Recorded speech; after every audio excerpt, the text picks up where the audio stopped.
구약성경 에스더 1장 9절로 12절입니다. 왕후 와서디도 아하수에로 왕궁에서 여인들을 위하여 잔치를 베푸니라.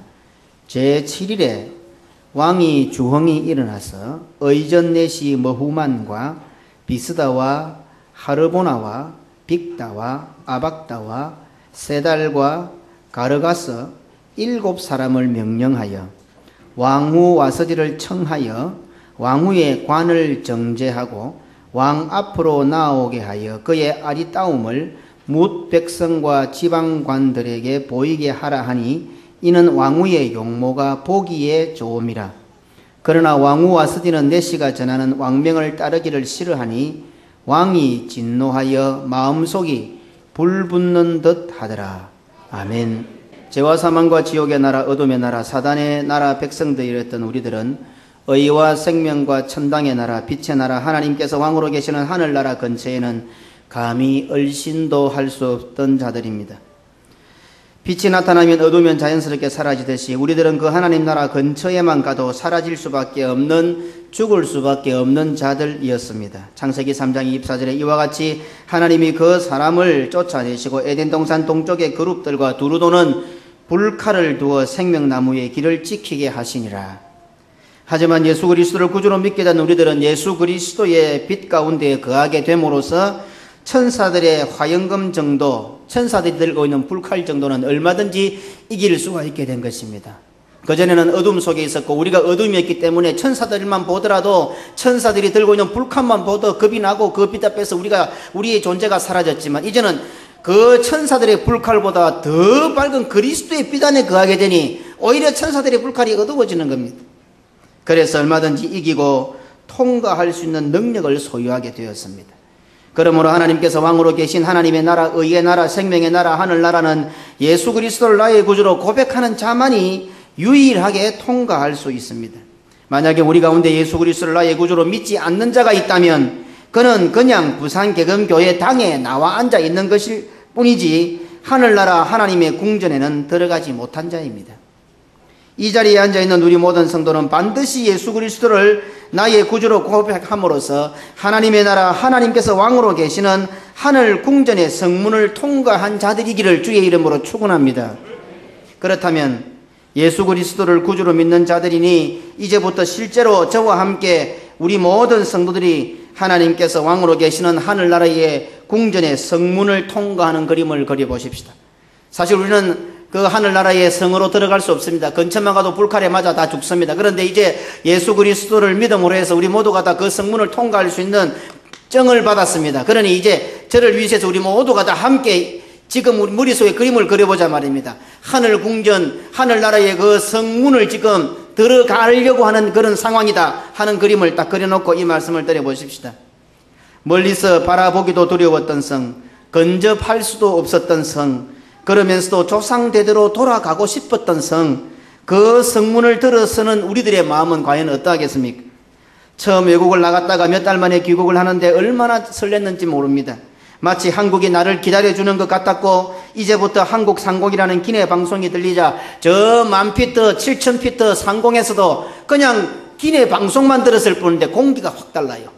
여기서부터 한국 상공입니다 하는데 갑자기 공기가 확 다른 거예요.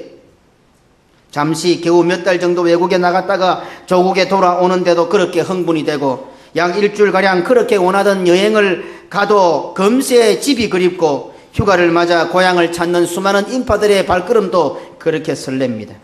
하물며 꿈에 그리던 인간의 본래 고향인 아무리 그리워도 돌아갈 수 없었던 그 고향 에덴 동산에 다시 우리가 함께 손에 손을 잡고 들어간다면 우리의 자세, 우리의 심정이 어떠할까요?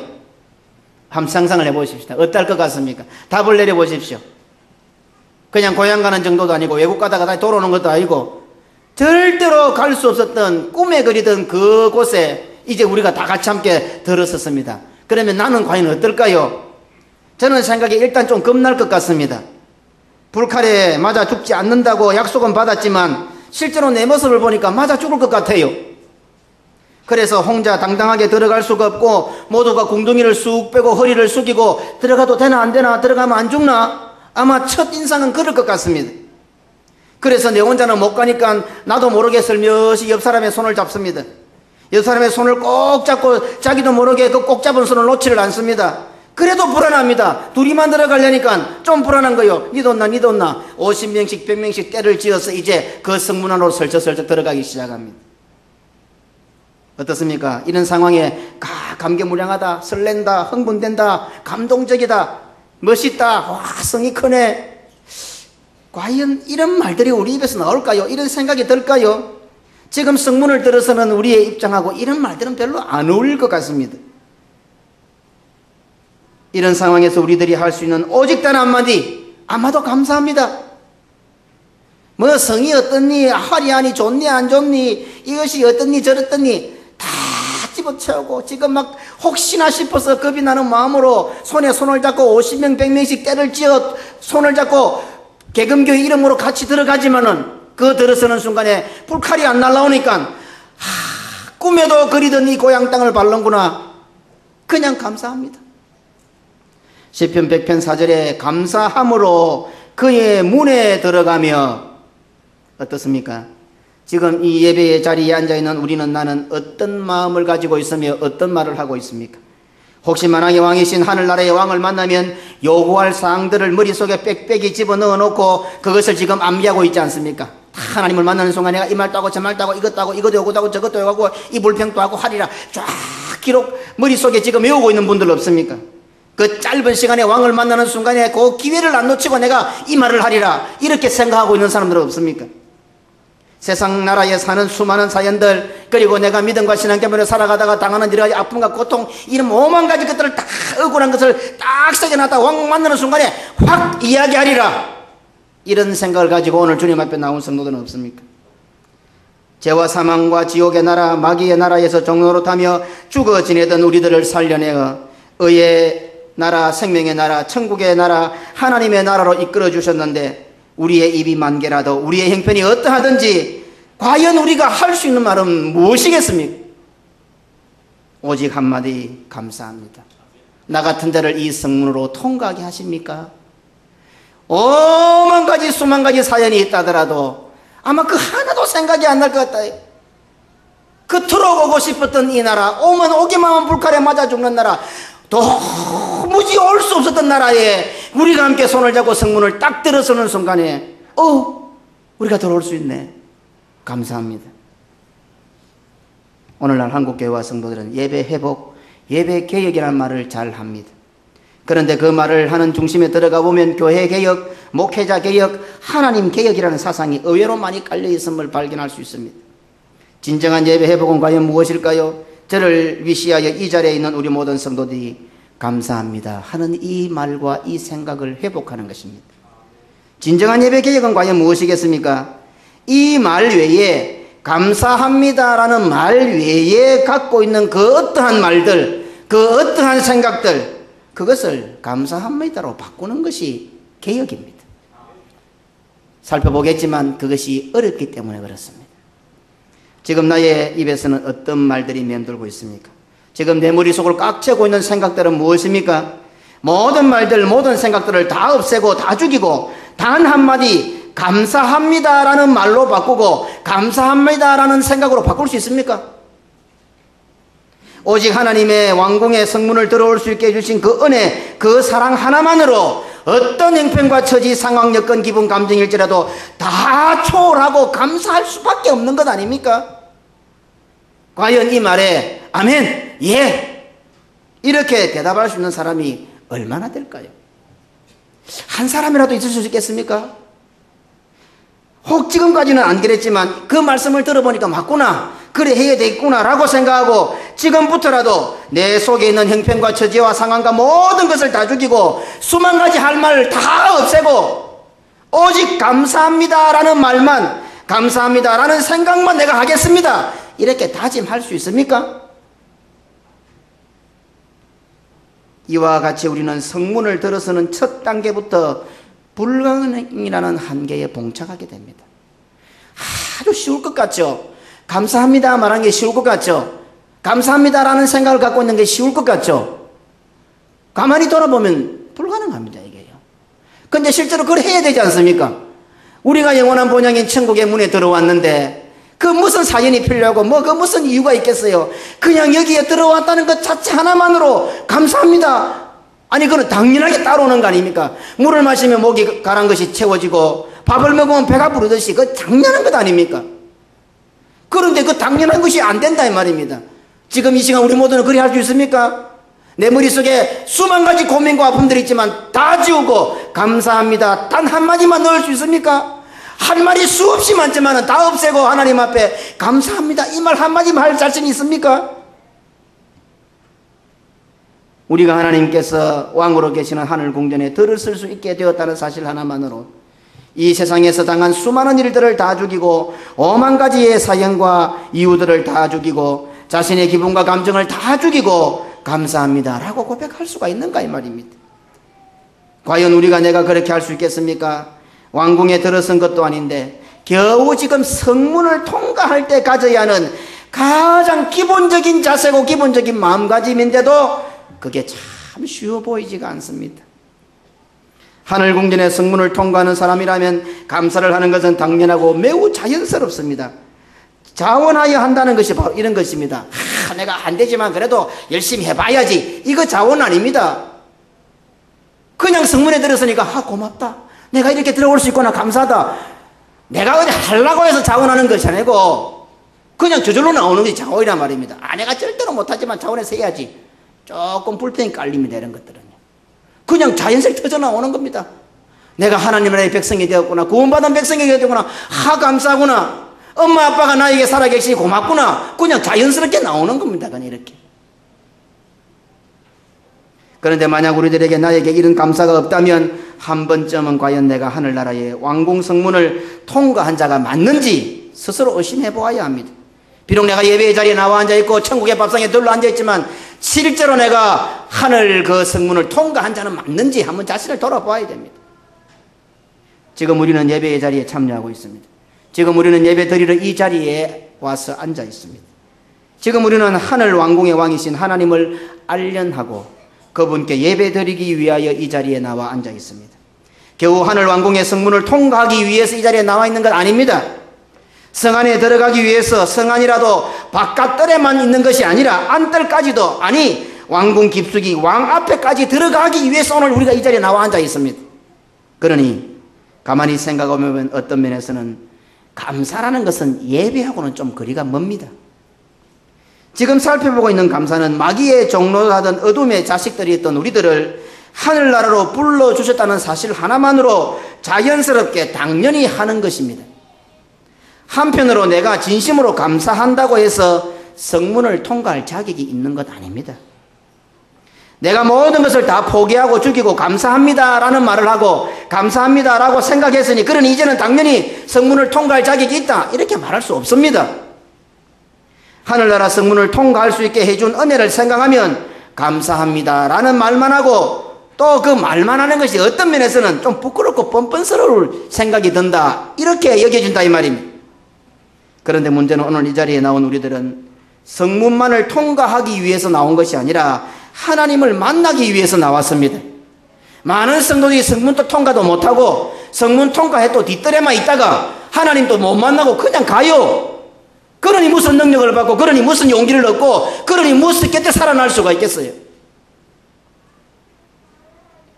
성문을 통과하는 가장 기본적인 자세 정도도 가지지 못했고 가지기가 어렵다는 것이 바로 우리의 난제고 우리가 직면해 있는 문제입니다.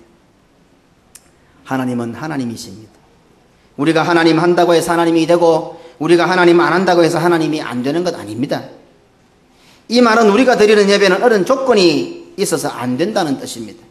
성문 앞에 섰을 때나 성문을 통과할 때는 하늘나라로 불러주신 하나님의 은혜와 사랑을 생각하며 그 조건에 대해서 자연적으로 자연스럽게 당연하게 감사합니다 라는 반응이 나왔습니다. 하지만 이제 성 안에 들어섰다고 한다면 그런 조건적인 감사 가지고는 안 된다는 말입니다. 감사는 그의 문에 들어갈 때 하는 것입니다. 하늘 왕궁의 성문을 들었을 때 예배로 나아올 때 우리들이 가져야만 하는 것은 감사입니다.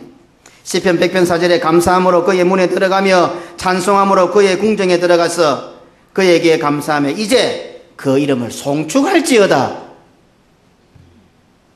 성문을 통과한 사람들은 이제 감사 정도의 차원에서 머물러서 안 된단 말입니다. 멀리서 하늘 왕궁을 보는 것도 아니고 그리고 그리던 성문을 통과하는 것도 아닙니다. 이제 그 왕국의 왕이신 하나님을 만날 차례가 되었습니다. 그러니 단순히 성문을 통과할 때 가졌던 그런 감사 정도로 되겠습니까? 그렇지 않습니까? 이제 성문을 통과할 때는 너무 고맙고 감사해서 감사했습니다. 그거는 성문 통과하는 자격입니다. 이제는 뒷뜰로 들어가고 안뜰로 들어가고 왕궁 깊숙이 들어가고 이제 왕을 만날 때는 뭔가 달라야 된다 이 말입니다. 그 성문 통과할 정도의 감사 가지고는 되겠냐 이 말입니다. 하나님을 알련할 때의 자세와 성문을 통과할 때의 자세는 당연히 차원이 다릅니다. 아니 달라야 정상이지 않겠습니까? 청와대 그 문을 들어갈 때 그 마음 자세, 그거 관례와 대통령을 만날 때 똑같으면 이상하지 않습니까? 오히려 우리가 만나는 하나님은 그냥 하나님이십니다. 나를 위해서 무엇을 해주셨으니 또 앞으로 나를 위해서 무엇을 해줄 것이니 하나님이시고, 나를 위하여 아무것도 안 해주셨고 안 해주실 것 같고 나한테 이런 염려와 근심과 걱정과 아픔을 주시니 하나님 아니고 그런 거 아니란 말입니다. 하나님이시니까 오늘 우리가 예배하는 겁니다. 예배란 이런 것입니다. 예배란 엄격히 표현하면 하나님께서 우리를 위하여 해주신 일들과 우리를 위하여 지금 하고 계신 일들과 나의 필요와 소원을 이루어 주시는 일들과는 어떤 면에서는 전혀 상관없습니다. 우리에게서 일어나는 외적인 환경과 형편이나 내적으로 발생하는 나의 기분과 감정과는 전혀 상관이 없어야 하는 것이 바로 예배입니다. 이러한 것들은 적어도 성문에 들었을 때 거기서 다 끝나야 됩니다. 할 말도 많고 어려움도 많고 고난도 많고 괴로움도 많고 염려도 많았고 수만 가지 있었지만 성문에 들어서는 순간에 그 모든 것이 다 끝났습니다. 이미. 그래도 하나님 감사합니다. 이런 어처구니 없는 일을 당했지만 그래도 하나님 감사합니다. 자살을 해도 수없이 했었겠지만 오늘 성문을 통과해보니 그래도 감사합니다. 이미 그 성문을 통과할 때 끝나야 되는 문제들입니다. 이제 성문을 들어섰으면 그러한 외적이고 내적 조건에 의해서가 아니라 오직 하나 하나님이란 그 한 분, 그 하나님이란 존재 하나에만 모든 관심이 집중되고 오직 하나님 한 분에게만 마음과 뜻과 정성을 모으는 것이 예배입니다. 잠언 3장 6절에 너는 범사의 그를 인정하라. 그리하면 내 길을 지도하시리라. 하늘 왕국의 왕이신 하나님께서는 하나님이시라는 존재 하나만으로도 우리의 예배를 받으시기에 영원토록 받으시기에 합당하신 분이십니다. 그러니 이제 성문을 들어섰으면 감사 정도의 차원을 넘어서서 만왕의 왕이신 하나님에 대한 무조건적인 사랑과 마음과 정성을 나타내어야 할 때가 되었습니다.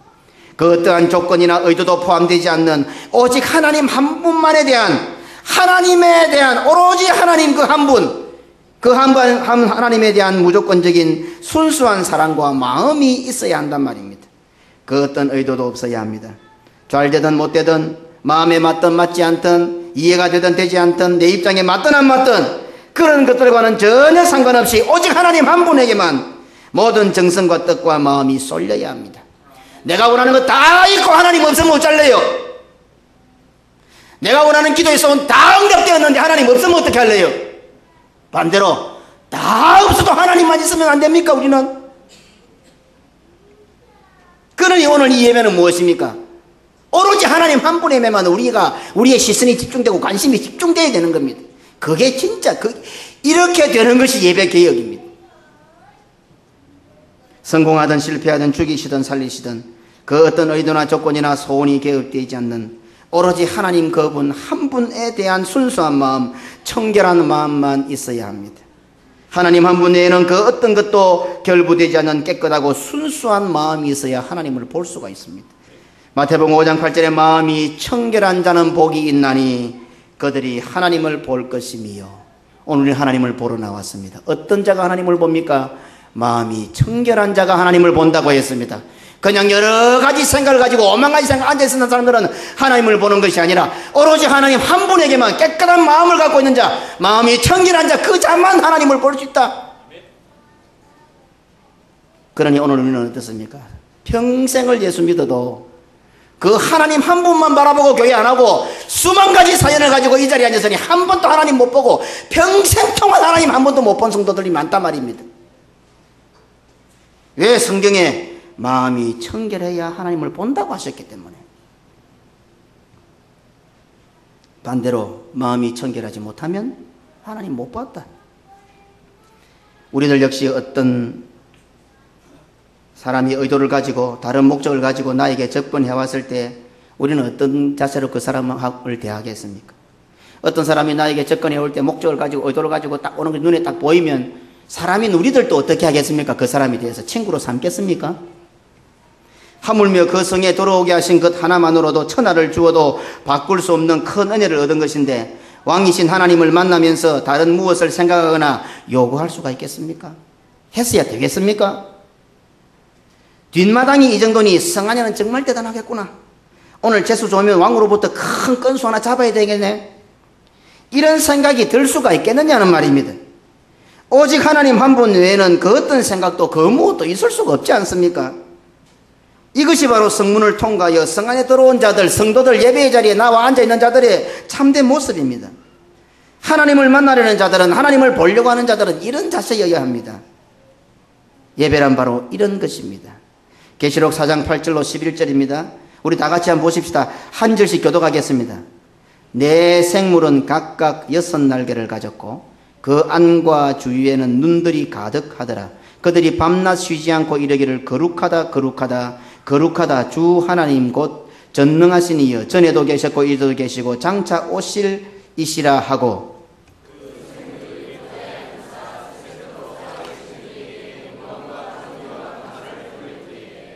24장로들이 보좌에 앉으신 이 앞에 엎드려 세세토록 살아계시는 이에게 경배하고 자기의 관을 보좌 앞에 들이며 이르되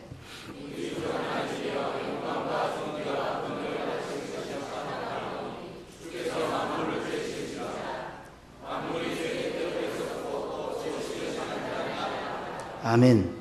여기에 경배라는 단어가 나옵니다. 24장로들이 엎드려서 관을 들이고 세세토록 경배한다. 경배.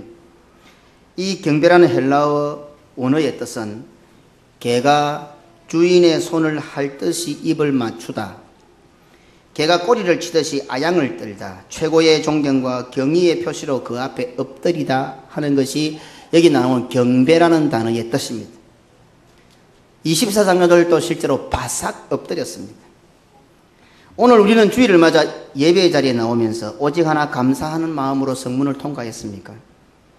이 땅 이 세상에서는 할 말이 수없이 많았지만 막상 하늘의 성문을 열고 들었으니 그 모든 것은 다 잊혀지고 천하보다 귀한 구원의 은혜를 받은 것 하나로 감사하구나 이런 마음이 드셨습니까? 그렇다고 한다면 이제 우리는 하나님을 예배하는 자리, 경배하는 자리에 와 있습니다. 하나님을 경배하는 우리의 마음가짐이나 자신은 과연 어떠해야 하겠습니까? 개가 주인의 손을 핥듯이 하라고 해서 그러는 것이 아니라 그냥 좋아서 주인의 발자국 소리만 들려도, 주인의 음성만 들려도, 주인의 냄새만 맡아도 그냥 주인만 보면 자연스럽게 꼬리를 흔들듯이 하나님께 그렇게 아양을 떨고 있습니까? 보좌의 24장로들처럼 내 힘으로 고개를 쳐들지 못하도록 완전히 바싹 엎드려 있습니까? 아니면 교회가, 목사가, 설교가, 말씀이 하나님께서 여러분들에게 아양을 떨어주기를 바라십니까? 여러분들의 마음을 알아주고 이해해주고 감사주고 여러분들에게 비유를 맞추고 눈치를 보고 여러분들의 필요와 요구를 따라서 꼬리를 흔들어주면 좋겠습니까? 뭡니까 도대체? 부모님이 이런저런 이유로 자식들의 눈치를 보면 자식들은 좋습니까? 어릴 때는 아빠 엄마가 큰소리 뻥뻥 치고 하다면 나이가 들고 이제 아들이 크고 하니까 그 아들한테 눈치 보고 하니까 자식들이 야 이제 우리 아빠 우리 엄마 이제 큰소리도 못 치고 내 우리 눈치 본다. 자식들 좋습니까? 철부지하고 어린 자녀들이나 우리 부모님들은 나에게 꼼짝 못한다, 내가 하자는 대로 한다 막 큰소리 치고 자랑할지 모르지만 조금만 나이가 들고 조금만 세월이 가고 생각 있는 자녀들은 그런 약해지는 아버지 엄마를 볼 때 마음이 얼마나 아프겠습니까? 그리 하지 말라 해도 자꾸 자식들의 눈치를 보는 그 부모님의 모습들을 볼 때에 그 자녀들의 마음이 얼마나 안타깝겠습니까? 사실 성도들을 위해서도 이 부산계엄교회를 위해서도 이 강단에서 퍼지는 설교는 성도들의 눈치를 보는 일이 없도록 여러분들이 기도해야 합니다. 만약에 이 강단이 여러분들의 눈치를 볼 때 이 교회는 그때가 끝입니다. 아하수에로 왕은 아름다운 자신의 아내 와스디를 문무백관들과 백성들 앞에 내세워 자신의 왕위를 좀 더 빛내고 싶었습니다. 이 세상에서 그 어느 누구도 알아주지 않는 개금에 있는 어린이집에서조차 자기 자녀의 그림이나 작품이 뽑혀서 게시가 되었다고 가정을 하십시다. 혹시 경시대회에서 등수에 들었다고 한번 생각해 보십시다. 저 개금고등학교나 뭐 주례여중이나 뭐 개금초등학교 이런 데서 경시대회에서 등수에 들었다고 한번 가정을 해 보십시다. 아마 그 부모들의 특별히 그 할아버지 할머니들은 막 입이 건지러워서 잠을 못 잘 겁니다. 부모들도 마찬가지고 할배 할매들은 막 내 손자 손녀가 어디 가서 저 어린이집에 가서 자기 손자 손녀 그림이 탁 등수에 걸리고 어디 경시대 가서 1등 해나 2등에 등수 들었으면 입이 건지러워서 잠을 못 잘 겁니다. 그 조그만한 꼬마가 손자 손녀가 아무리 잘해본들 1등 했던 2등을 했던 그것이 부모나 할아버지 할머니에게 무슨 큰 덕이 되고 힘이 되고 자랑이 되겠습니까? 그렇지만 그 부모님들과 그 할아버지 할머니들의 마음은 어떻습니까? 목회자도 똑같은 심정입니다. 여러분들이 좋은 데 결혼하고 좋은 직장 가고 사업에 성공하고 충성하고 봉사하고 막 자랑하고 싶어서 미치는 겁니다. 그래서 안 되면 막 안타까운 거예요. 여러분들이 자식들 보고 게임하지 마라 뭐 하지 마라 막 잔소리할 때 그것보다 이 목사의 마음은 훨씬 더한 거예요. 저러면 안 되는데 저러면 안 되는데 이놈아 이러지 마라 저러지 마라. 조금 잘하면 막 좋아가지고 막 어디 가서 입이 건지러워서 막 말하고 싶어 죽겠는 거예요. 그리고 여러분들 조금 잘되게 하고 막 자랑거리를 만들고 싶은 거예요, 이 목사가. 그래서 여러분들 깝치는 거예요. 밖에 나가서 떼어 죽겠는데 교회에게 목사가 막 더 깝치는 거라. 여러분들 자식들을 깝치는 거 한번 생각해 보라고요. 그 마음보다 목사는 성도들을 더 깝치는 이유가 거기에 있는 거예요. 조금 잘하면 막 자랑하고 싶어서. 지난주에 내 시찰에 가가지고 내가 우리 문근사님 얘기를 잠깐 들었어요. 목사님들 딱 또 자랑이 하고 싶어가 입이 건질거려서 참을 수가 있나. 그래 내가 우리 권사님이 있는데 내가 간이 안 좋다니까네. 우리 권사님이 내한테 간을 이식해 준다더라. 내 신방 가니까 진심으로 말씀하시는데 내가 감동을 받고 은혜를 받았다 하니까네. 막 이구동성으로 막 윤 목사도 눈이 동그랗고 막 옆에 있는 김규식 목사도 눈이 동그랗고 막 이구동성으로 이야 목사님 위대합니다. 어떻게 그래 목회를 잘할 수 있습니까? 요새 그런 성도가 어디 있습니까? 이거 참 좋은 교회입니다. 막 자랑이 하고 싶어갖고 막 자랑 아닌 척하고 자랑했지요. 이게 목사 마음이라는 거예요. 이렇게 목사 마음. 어디 가면 막 조금이라도 좋은 거 꺼지면 내가 막 자랑하고 싶어. 그래 자랑할 거리가 없으니까 막 깝치는 거라. 자랑하고 싶었어. 니도 좀 1등 해봐라. 막 하다 못하면 싸움이라도 하고 막 다 대명 들어 눕히든지 뭐라도 해봐라. 주먹이라도 새로 자랑하고 어디 갔어 내가. 어릴 때 율동을 따라하고 말을 하고 걷고 어쩌다 거리라도 알기 시작하면 마치 천재로 나타난 것처럼 착각에 빠집니다. 요새 제가 정빈아 하면 여기 어떻게 알고요? 막 자다가 벌떡벌떡 나가고 막 내 나가자고 막 그러면 막 쫓아서 탁 안깁니다. 막 보는 저것만아 저거 할면은 막 자기 아들 자기 손자가 막 천재 같습니다. 어떻게 저렇게 잘 알아들을까? 어째 목사님을 저리 알까? 막 천재라 이거 뭔가 될 것 같아요. 아마 틀림없이 일만 대통령이 될 거야. 위대한 인물이 될 거야. 앞으로 막 우리 가문을 빛내는 훌륭한 이런 아이는 있을 수가 없어. 옆에 뭐 하윤이고 김 목사 집에 쌍둥이고 이게 뭐 우리 손자이 아무것도 아니야. 머릿속 말은 그래 안 해도 막 머릿속에는 막 완전히 뭐 자기 아들 자기 손자에 대해서 막 천재라. 이런 아이 이 땅에 있어서도 안 되고 이전에도 없었고 지금도 없는 거야. 그런데 이상한 것은 그아만 그런 것이 아니라 우리 새끼들이 다 안 그랬습니까? 나도 우리 정태가요 완전 천재인 줄 알았어요. 2살 3살 때 ABC들을 알더라고요. 우와 이것 봐라 이거 이야 아빠 닮았구나 이거 진짜 천재구나 이거 나 그런 줄 알았어요. 요새 거의 뭐가 뭔지 모르겠어요. 저만 그렇습니까? 다 안 그랬습니까? 지금도 안 그렇습니까? 그런데 이상한 것은요 아이가 자라고 어릴 때보다 훨씬 더 많이 하고 잘 하는데 이상하게 자녀를 향한 부모의 꿈이 줄어들더라는 겁니다.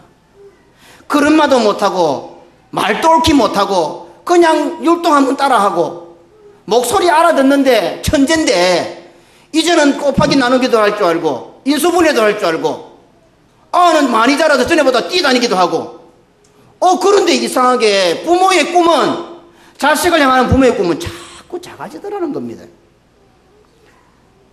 급기에 어떻게 됩니까? 아이고 저놈의 자식 사람 굿이라도 하고 살면 다행이겠다.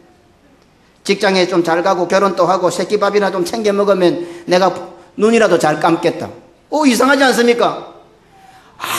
아무것도 모르는 때 어릴 때는 그 아가 대통령 될 것 같고 장군이 될 것 같고 천재가 태어났고 막 영재가 된 것 같은데 그놈이 초등학교 가고 중등하고 고등학교 대학 가고 이제는 내보다 더 컸는데도 내보다 힘이 더 센데도 아이고 저놈의 새끼 막 밥이라도 잘 챙겨 먹으면 내가 눈이라도 편하게 감지. 왜 꿈이 작아집니까? 아는 아무것도 못하는 아를 볼 때는 대통령의 꿈을 꾸다가 이제는 내보다 더 크고 더 힘이 세졌는데 별 꿈이 없어져 버렸어요. 안타깝게도 목회자에게는 이 병이 있습니다.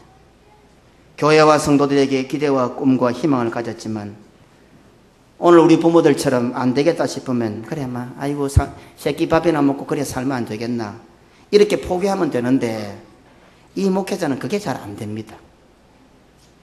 그게 잘 안 돼요. 내 자식한테까지는 그렇게 하는데도 이 목회자의 마음은 교회에게 성도에게 그게 잘 안 돼요. 그냥 아이고 만 니는 그래 살아라 만 네 밥이나 잘 챙겨 먹어라 이래 하면 나도 안 아프고 잘 살겠는데 이 마음이 안 드는 거예요. 이게 병이에요. 목회자의 병이에요. 인문계 고등학교에도 갈 실력도 안 되는 놈한테 서울대 가기를 바라는 마음이 변하지를 않아요. 그래 우리 장모님은 그래 우리 집사님은 그래 우리 권사님은 그래 우리 성도들은 우리 아들은 그래 안 되지. 네가 지금 막 인문계도 못 갈 정도 실력도 안 되지만 너는 틀림없이 서울대 갈 거야. 이게 목회자의 마음이에요. 어떻습니까? 그래서 막 자기도 이미 다 포기했는데 목회자는 끝까지 포기를 안 하는 거예요. 사람인 자가 왜 포기가 안 되겠어요? 근데 포기가 안 되는 거 어때요? 그래 막 악자까지 포기를 안 하고 끝까지 쪼아붙이는 거예요. 막 성도들은 자기가 숨 쉬는 것도 돼 죽겠는데 또 저 산을 향하여 가자 여기가 아닌가비요 저쪽으로 성도들이 미칠라는 거예요. 미칠라는 거. 여기까지 와도 돼 죽겠는데 와보이 아닌가비요 저기다 저거지다 쭉 따라가더니 아니다 아까 거긴가비요 또 저리 또 간다. 미칠 지경이지. 성도들은 목회자가 이 병에 걸려있기 때문에 미련을 버리지 못하는 겁니다. 눈을 감을 때까지 여러분들이 눈 감을 때까지가 아니라 이 목회자가 눈 감을 때까지 이 미련을 못 버리는 거예요. 하지만 성도들을 향하신 하나님의 기대와 소원은 이 인간 목회자가 갖고 있는 것과는 비교가 되지 않습니다. 이 부족하고 연약한 인간 목사도 그 정도 된다면은 하나님이 우리를 향하여 갖고 있는 기대와 소원은요 비교가 되지 않습니다. 비교가요. 그런데 세월이 가고 시간이 가면 갈수록 신앙생활을 오래 하면 오래 할수록 성도들의 모습은 이상하게 하나님의 기대와는 거리가 자꾸 멀어집니다. 처음에 교회 와서 초신자 때는 정말 앞으로 대단한 사람 되겠어. 처음에 막 아들분 막 열심히 기도한 거 보니까 저 훌륭한 목사 되겠어. 훌륭한 선교사 되겠어. 훌륭한 사모 되겠어. 앞으로 부산경영 기둥 되겠어. 주일학교도 하고 막 서기부도 하고 보조교사도 하고 찬양대도 하고 막 차량 운전도 하고 이야 꿈을 꿨는데 집사가 되고 장립집사고 장로가 되고 권사가 아이고 그래 막 그래 살다가 문제나 일으키지 말거라. 이상하게 자꾸 꿈이 기대가 작아지는 거예요. 어느 땐바인지. 신앙생활 오래 하고 세월이 갈수록 하나님의 그 꿈과 기대가 자꾸 멀어지는 거예요. 이상하게 더 커져야 되는데. 그런데 인간 목사도 그것이 포기 안 되는데 하나님이 포기가 되겠습니까? 아무리 우리가 그렇다 하더라도. 그래서 하나님께서는 이러한 우리 인간의 속성을 잘 아셨기에 그것에 대한 안전장치를 해두셨습니다. 그것이 바로 마가복음 10장 15절입니다. 함께 읽어볼까요? 내가 진실로 너희에게 이르노니 누구든지 하나님의 나라를 어린아이와 같이 받들지 않는 자는 결단코 그곳에 들어가지 못하리라. 부단히 우리를 알라로 만드는 거예요. 오늘 이 시간에는요 여러분들을 알라로 만듭니다. 왜? 알라로 만들어야 꿈이 또 큰 꿈을 가질 수 있으니까. 너무 어른들라 하지 마십시오. 오늘 우리는 막 알라가 되는 거예요. 기지기차는 알라가 돼야 돼요. 아빠 할아버지하고 마음 놓고 그냥 하나님 무릎에 팍 안기는 알라가 되는 시간이에요. 이게 하나님의 안정장치입니다. 항상 하나님의 기대와 꿈과 소원 속에 사는 성도들이 될 수 있도록 하나님께서는 미리 안전장치를 해두셨던 것입니다.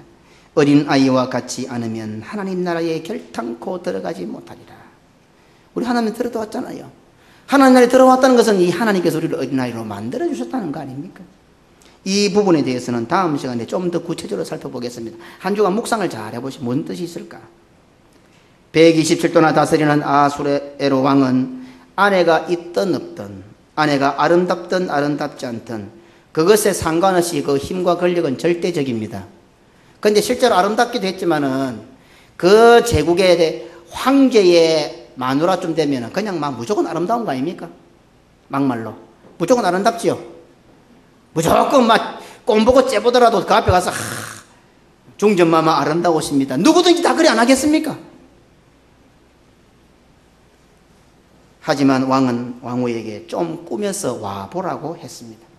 그런데 왕후 와서디는 그런 왕의 요구가 불쾌했고 마음에 들지 않고 순종하기가 싫었습니다. 사실 와서디의 이런 행동도 이유가 있습니다. 이 이유에 대해서도 다음 시간에 살펴보겠습니다. 두 가지 말씀드렸습니다. 한 가지는 어떻습니까?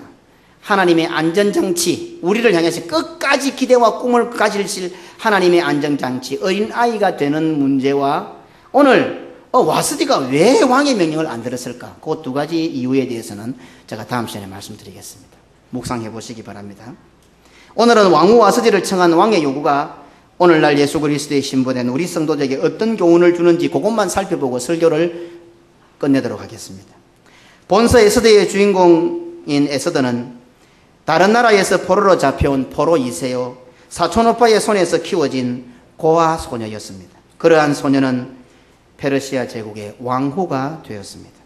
이 자리에 앉은 우리들은 포로나 고아 정도가 아니라 죄와 사망과 지옥의 권세하에서 사단의 종로로 하던 영원히 죽었던 자들이었습니다. 그런 우리들을 자신의 목숨과 맞바꾸어 살려주시고 그것도 고마운데 신부로 간택해 주셨습니다. 그리고 이제 죽었다가 살아난 우리의 모습을 지옥의 종들로 살다가 천국의 자녀가 된 아름다운 우리의 모습을 보고 싶으셔서 신부의 유음을 갖추고 믿음의 모습을 갖추고 하나님 앞으로 예배로 교회 앞으로 한번 와보라 이렇게 청을 넣었습니다. 고슴도치도 자기 새끼는 예쁘다고 하지 않습니까? 길이가 4m나 되는 바다 왕문어는 죽기 전 마지막 6개월 동안 깊은 바위 틈에 숨어서 알을 낳는다고 합니다. 그리고 그 알들이 깨어날 때까지 꼼짝도 않고 그 알들을 하나하나 보호합니다. 6개월의 시간이 지나고 나서 알들이 부화하기 시작하면 자기는 꼼짝도 안 하고 6개월 동안 굶었기에 그 자리에서 썩고 죽어져 간다고 합니다. 한낱 미물들도 부모의 심정은 이러합니다. 우리가 볼 때에 내 입장이나 내 형편이나 나 자신을 보면 정말 부족하고 볼품없고 과연 하나님 앞에 나아갈 자격이 있는가 싶습니다. 하지만 하나님의 눈에는 우리가 그렇지 않다는 것입니다. 자신이 친히 죽어서 살려낼 정도로 사랑하는 자였기에 그분의 눈에는 얼마나 아름다워 보이겠습니까? 그래서 우리 하나님께서는 우리들에게 매주일마다 7일마다 한 번씩 어떤 때는 일주일이 너무 길어서 너무 보고 싶어서 새벽에도 수요일 저녁에도 금요일 밤에도 한번 나와보그래 하고 연통을 넣으시는 것입니다. 왕후의 관을 정지하고 신부의 의복을 차려입고 구원받은 사람 성도의 아름다움을 보여달라고 내신 이 목사를 보내어서 연통을 넣으시는 겁니다. 에스더 1장 7절입니다. 제7일에 왕이 주홍이 일어나서 의전내시 모음왕과 비스다와 하르보나와 빅다와 아박다와 세달과 가르가스 7사람을 명령하여 왕은 왕후를 청하는데 의전내시 7명이나 보냅니다. 그냥 소식만 넣으면 될 거 아닙니까? 그런데 7명의 내시를 보내어서 의전 내시를 그것도 일반 내시도 아니고 의전 내시를 7명이나 보내어서 왕후를 와보라고 청합니다. 오늘 하늘 궁전의 왕이신 하나님께서는 아브라함으로부터 시작해서 지금 이 시간 이 목회자까지 왕궁의 수많은 내시들을 여러분들에게 보내어 성도들에게 보내어 그토록 보고 싶은 자신의 마음을 지금도 전하고 계십니다. 예수 그리스도를 믿는 믿음의 모습으로 오기만 하면 성문에서부터 세상 염려 다 잊고 감사하게 되고 구원의 참된 행복을 누릴 수 있으니 와보라고 하십니다. 너희들이 어디 가서 진정한 감사가 있겠노? 어디 가서 참다운 행복이 있겠노? 어디 가야 진짜 만족이 있겠노? 세상에 어디 가도 줄 만족이 없다. 돈 많으면은, 사업 성공하면, 건강하면 다 유한되다, 부족하다. 절대로 세상에서는 만족이 없다. 그러니까 이 성문만 한번 들어봐라. 그 순간에 다 잊어버리고 구원받은 것에 감사는 너희들이 진짜 행복할 수 있으니까요. 오봐라. 우리의 행복해하는 모습이 보고 싶어서 아브라함부터 시작해서 오늘 이 목사까지 하늘나라의 내시들을 보내서 여러분들을 초청한 겁니다. 좀 바쁘더라도 급한 일이 있어도 너희들이 살아난 모습, 구원받은 모습, 그 모습이 보고 싶어서 아무개야 모든 것 제쳐두고 좀 와볼 수 없느냐 이렇게 하십니다. 우리 부모들은 어떻습니까? 그리 비싸지도 않고 좋지도 않은 옷 한 벌 사주고 그것을 입고 좋아하는 자식들의 모습을 보고 싶어 하지 않습니까? 뭐 그래 형편이 좋아서 강남에 사는 오렌지족들처럼 그 비싼 옷이나 가방을 사줄 수 있습니까? 뭐 한 3만 원, 5만 원, 10만 원 줘서 이제 계약한다고 가방도 사주고 옷 한 번 사줍니다. 같이 사면은 그 백화점에 가서 입어봐라, 보자, 50만 원짜리 가게는 아예 들어가도 못하고 지하에 세일하는 데 내가 한 5만 원, 10만 원 그 가게 사줘놓고 또 생색을 내고 옷 한 번 보자, 맞니, 안 맞니, 부모들 다 그러지 않습니까? 그런데 같이 못 가고 회사 갔다가 들어오는 아빠들은 어떻습니까? 엄마한테 보고를 받습니다. 오늘 우리 아들내미들 옷 한 벌씩 사줬어. 아가 어릴 때는 뭐라 그래요? 옷 입고 한 와봐라. 그 말이 무슨 말입니까? 내 새끼들 내가 사준 옷 한 번 입고 좋아하는 모습 보고 싶다 그 말 아닙니까?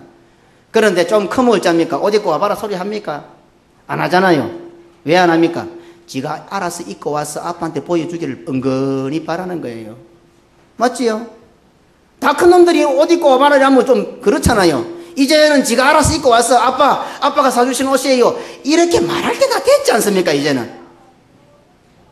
그래서 애들은 옷을 입고 나와서 조금 큰 편이랍니다. 메이크 옷도 아니고 겨우 세일하는 옷 한 벌 사줬는데 아빠 고맙습니다.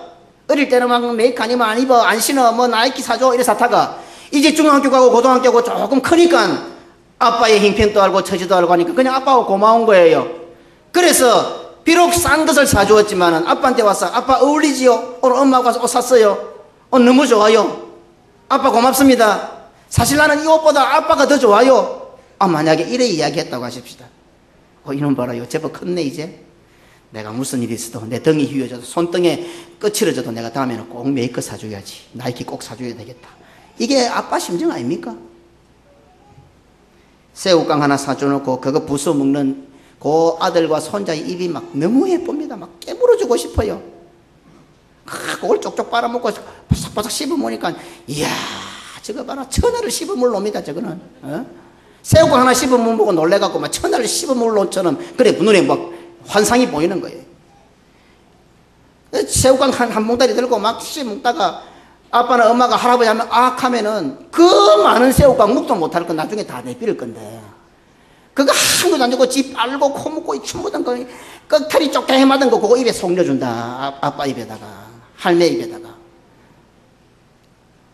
어제 좀 널짠 것들은 쭉 먹긴 하나. 그런데 그 더럽고 춤에다가 코에다가 묻은 그거 그걸 넙쑥 받아 먹고는 냠냠냠냠 맛있다. 꽃이다. 뭐가 그리 맛있는데 그게. 춤 먹고 코 먹고 다 묻었는데 벌써. 한 개 얻어 먹고 그 쪼가리 그 색 한 개 주면 얼마나 고맙노. 그런데 그 얼라드는 그거 좀 해주면 그거 먹고 맛있다고 내 아들 착하다고. 이야 이 마음 착하지. 앞으로 이 대단한 놈이 돼.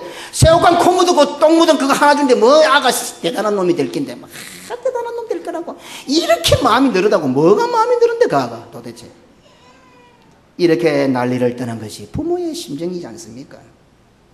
하물며 우리 아버지 하나님께서는 나를 향해서 어떠하시겠습니까? 사랑하시되 끝까지 사랑하신 하나님께서 자신의 목숨과도 맞바꾼 사랑하는 자녀들, 우리들, 성도들, 여러분들을 얼마나 좋아하시겠습니까? 얼마나 보고 싶겠습니까? 바지에 똥을 싸든 오줌을 싸든 입에다가 춤 묻고 코 묻은 새우깡을 들고 나오든 얼마나 귀엽고 얼마나 보고 싶겠어요. 마귀의 종로를 하던 놈들이 이제 하늘 궁전의 왕인 하나님의 자녀가 되었으니 얼마나 행복하고 기쁠까. 저놈들이 내 때문에 행복하고 기뻐하는 모습 그 얼굴을 한번 보고 싶다. 아빠 오늘 옷 샀어요. 아빠가 사주신 옷이에요. 고맙습니다.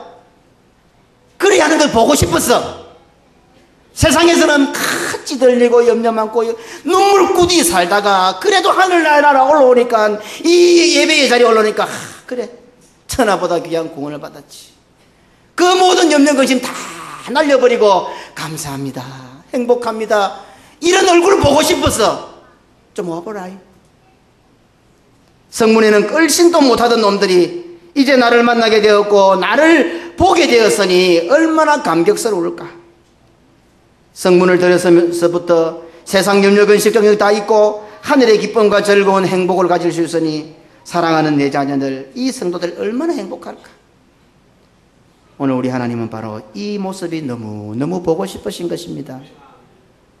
그리고는 그 자녀들이, 성도들이 하나님 앞에 나와서 하나님 감사합니다, 하나님이 뭐 해주고 안 해주고 아무 상관없습니다. 하나님이 내 아버지니까 그냥 좋습니다. 이 너무 뻔한 소리를 듣고 싶어서 속에는 딴 생각 다 갖고 있더라도 말이라도 그리 하는 그 소리라도 듣고 싶어서 하나님 내 원하는 건 내 뭐 아프고 힘든 것 아무 상관없습니다. 막 죽어도 좋습니다. 더 힘들어도 좋습니다. 그러나 하나님 아버지가 내 아버지니까 좋습니다. 이 상투적이고 너무 뻔한 이 말, 이 한마디를 듣고 싶어서 이 뻔한 소리가 너무 좋았어. 이 소리에도 너무 기쁘셨어. 들으면 들을수록 또 좋고 또 듣고 싶으셔서 또한 그린 우리들을 또 보고 싶어서 왕궁의 내시를 7명이나 보내어서 오라고 연통을 넣으시는 것입니다. 왕궁의 내시 목사를 통해서 연통을 넣고 장로님을 통해서 연통을 넣고 집사님들 통해서 연통을 넣고 권사님을 통해서 연통을 넣고 구역권사를 통해서 연통을 넣고 같은 기관을 통해 연통을 넣고 막 수도 없이 연통을 넣는 거예요. 이번 주에 안 오면 안 되는데 꼭 온네 좀 온네. 아무리 바빠도 와야 되는데 죽는 일이 있어도 와야 된다. 이니는 오늘 우리가 하나님께 가지고 온 헌금들이 부담스럽고 힘들고 시험에 들 것 같습니까? 목사가 헌금 돈 이야기하니까 시험에 듭니까? 아이고 목사님 그런 이야기하면 교회 부흥이 안 되는데요. 그렇습니까? 하나님 자신이 갖고 계신 것들에 비하면, 하나님께서 우리에게 주신 것에 비하면 침 묻고 코 묻은 새우깡 쪼가리 봐도 못합니다. 사실은요. 하지만 우리가 너무 사랑스러운 나머지 까칠한 보리떡이나 비린내 나는 생선일지라도 겨자씨 하늘밖에 안 되는 적은 믿음일지라도 마음과 정성과 사랑을 듬뿍 담아 내어놓을 때에 그것이 너무 좋아서 산또 명하여 옮겨주시고 다음엔 꼭 내가 메이커로 줘야지 이래 하는 하나님이십니다. 다음에는 틀림없이 더 좋은 것 줘야지 그렇게 해주고 싶으셔서 이 내시인 목사를 통하여 오라고 연통을 넣으시고 매주일마다 매 시간마다 목이 빠져라 기다리고 계시는 것입니다. 하나님은 새가 만발이 빠지신 분이 아니라 목이 만발이 빠지신 분입니다. 눈이 만발이 튀어나온 분입니다. 여러분들을 보고 싶어서 여러분들을 기다리다가 목이 만발이 빠져나왔습니다. 이러한 하나님의 마음을 잘 아시는 성도들이 되시기를 축원합니다. 우리 주 예수 그리스도의 은혜와 아버지 하나님의 무한하신 사랑과 성령의 교통 위로 축복 인도하심이 이토록 나를 보고 싶어 하시고 나를 기다리시는 아버지의 마음을 잘 알아 믿음으로 주 앞에 나와 그 주님의 기쁨이 되고 주님 주시는 진정한 위로와 평강을 누리려 소원하는 우리 모든 성도들 머리 위에 영원토록 함께 있을지어다. 아멘.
아멘.